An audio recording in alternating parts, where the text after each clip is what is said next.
होलिया में मजा दी मुरैया जौनपुर का।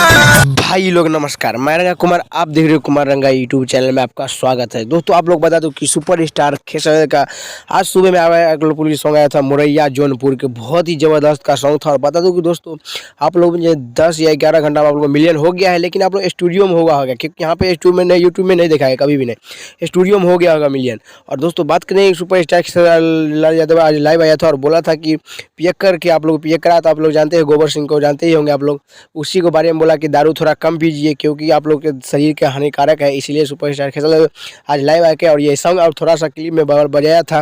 मैं आप लोग थोड़ा सा क्लिप में ही बजा दिखा दिया हूँ क्योंकि मैं पूरा वीडियो में सॉन्ग नहीं ला सकता कि कले में आ सकता है, इसीलिए। और ज़्यादा से ज़्यादा वीडियो ये शेयर कीजिए क्योंकि हर एक फैन को पता चलेगा कि खेसारी यादव बोला है दारू पीने के लिए कम, इसलिए आप हर एक फैन जो भी दारू पीता है वो थोड़ा कम पिया करे ताकि शरीर को मतलब ठीक रहे। और चैनल पर नए चैनल सब्सक्राइब करिए। कल मिलता हूँ नेक्स्ट वीडियो, तब तक के लिए जय हिंद जय भोजपुरी।